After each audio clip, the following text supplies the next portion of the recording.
Hey there, cyber friends, Bill Walker here, and today I'd like to shed a little light on my newest pedal made by Neunaber technology.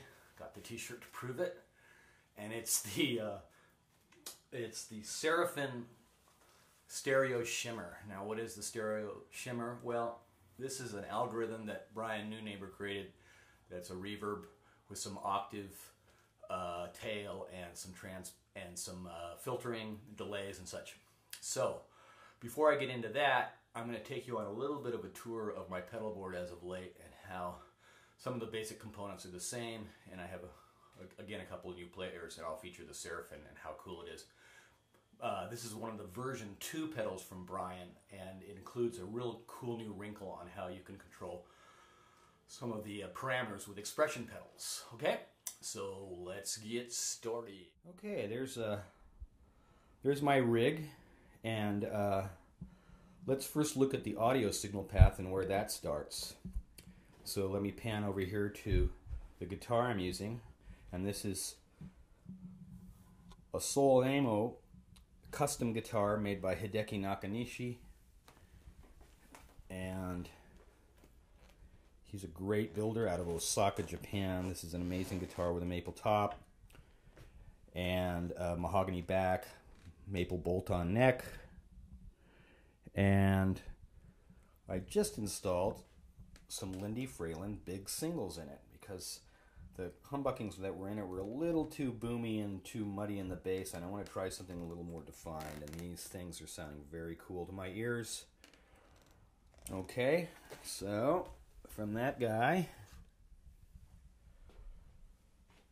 we go to an OWA 1960 compressor, handmade down in LA,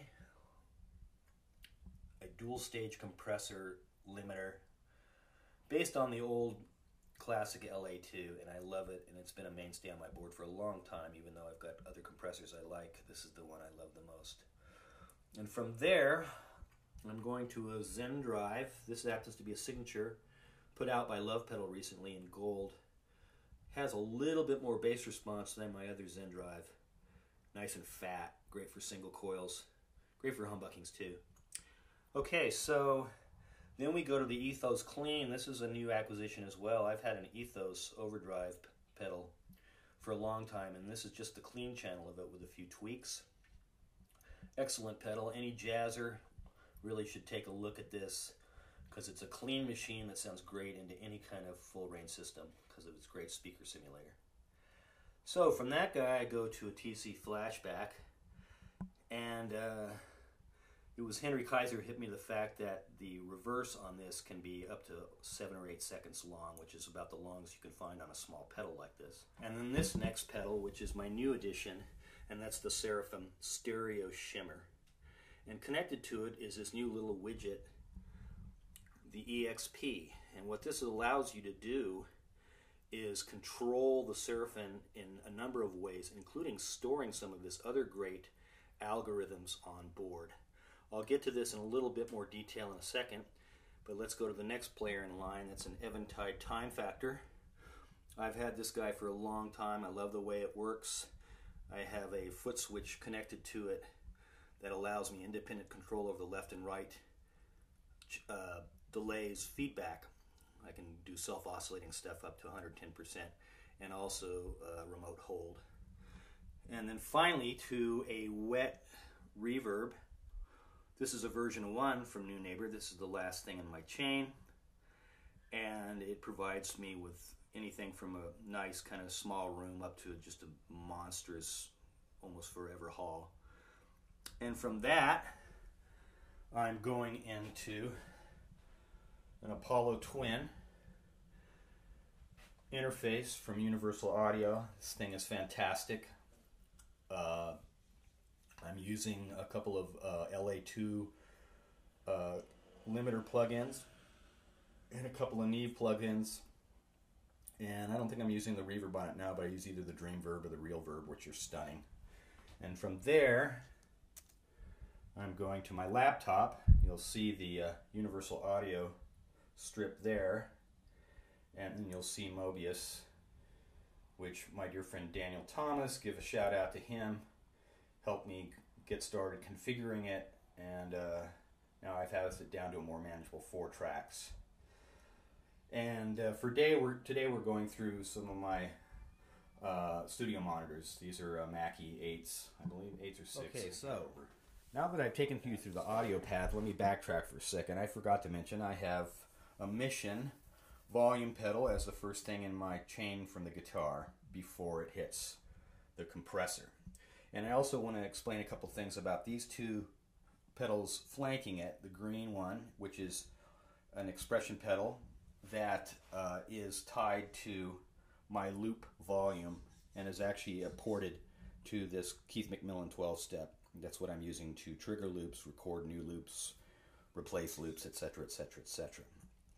And then this red expression pedal is also a Mission expression pedal, and it is tied to the Mission Expressionator. I've had this thing for quite a while. I really love the stuff that Mission has done, and this is just a router that allows me to just use one expression pedal but control up to 3 effects. In the case of this, my green channel is controlling the Eventide, my yellow channel is controlling the wet reverb, and my red channel is controlling the Seraphim stereo shimmer. Okay?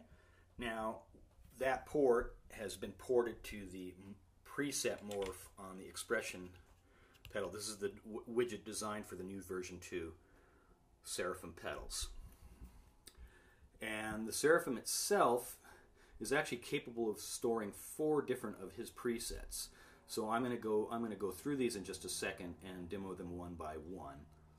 And I wanted to give you a little bit closer look at the new Seraphim stereo shimmer pedal.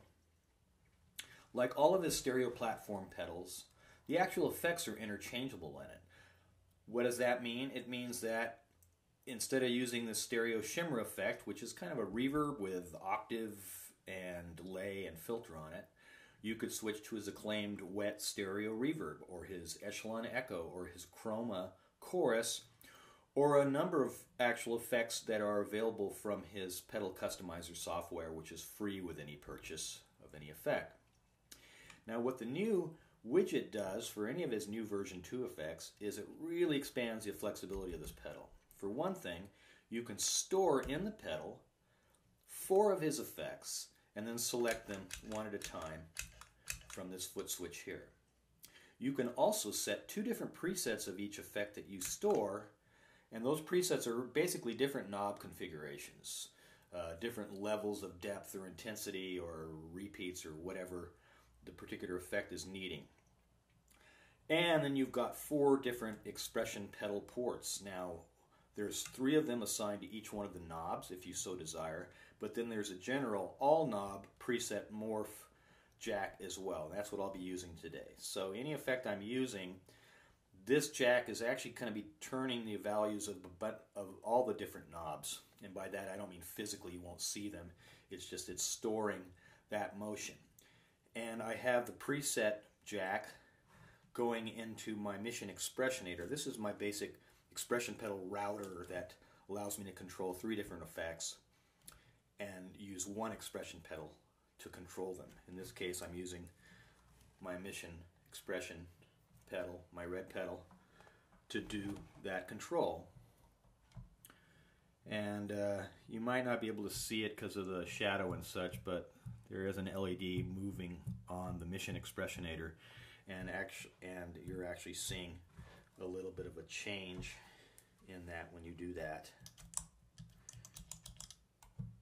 Okay, so let's get into the actual effects I've got on board.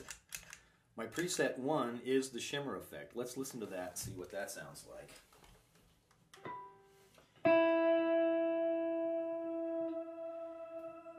It adds a bit of a tail, and as I bring the expression pedal to more toe down, it's more intense effect. With more depth and a longer tail.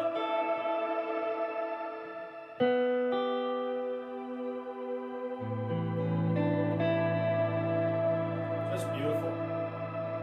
And again, the expression pedal tied to the Mission Expressionator, and then plug into the EXP foot switch allows me that kind of real-time control and swell. So the next effect that I have stored here that I'm going to call up is the echelon echo. This is a really nice echo, and I've got it set fairly low mix with just one repeat, and then as I bring the pedal forward, brings the depth up and increases the repeats. Let's make that a little bit more drastic, shall we? I'm going to change the center knob, which is the repeats on this, to a much more intense effect when in the toe down position on the expression pedal. So this isn't quite runaway, but it's quite a long tail.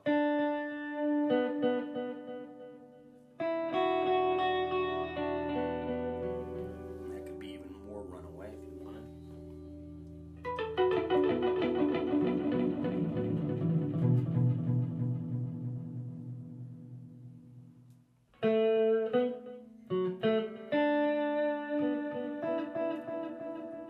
Now when I'm using my Seraphim as the echelon echo, the foot switch becomes the tap tempo.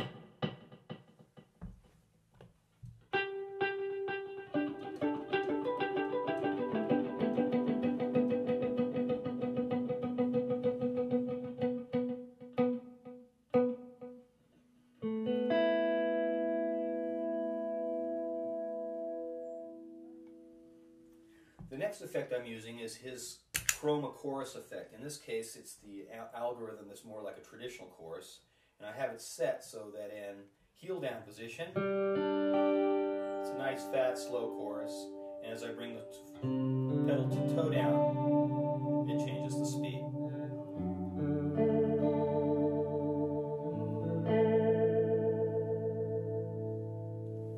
And then the last effect I have programmed in right now is his infinity hold. This is a type of freeze effect. It takes about 200 milliseconds of the sound and then just keeps self-oscillating and feeding it back on itself. So in this case, the expression pedal acts as not only a trigger for the effect, but also can vary the actual volume of the effect once it's been triggered. So first I'm going to get a big loud sound. And then I'm going to back it off. And then if I go back to heel down position, a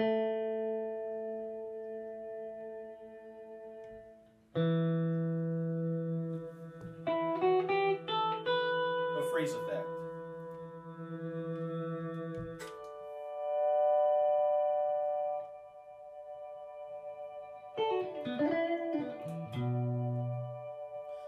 So those are the 4 effects I have programmed into the Seraphim Stereo Shimmer. Now, you can only access those if you get his extra widget here, but what it does is it really makes this pedal into a very, very versatile DSP type pedal. It's in a really small package too, the size of an MXR pedal. So, highly recommend loop improvisation here, and I'm going to do some sound captures where I'm going to capture some long trail pad sounds, but then I'm going to start capturing really short bits to create a syncopation and a kind of a sequencer sound. I'm using Mobius software to do this, and I'm going to be doing all my heavy lifting on this Keith McMillan 12-step MIDI pedal. Okay, let's do a little bit more here. So first of all, let me get a big shimmer effect going here.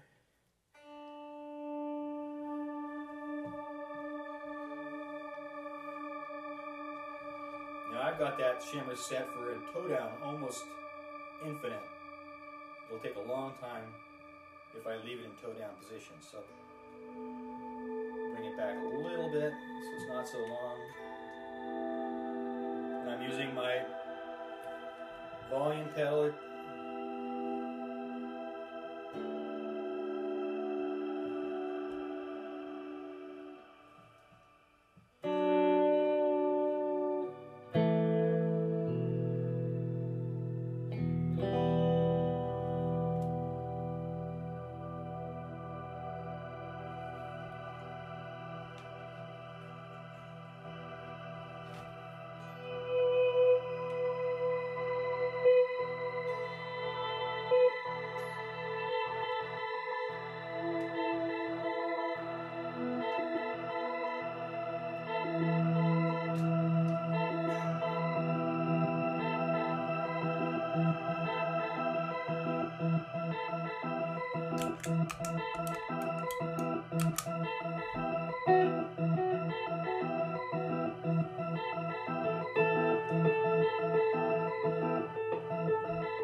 So there you have it.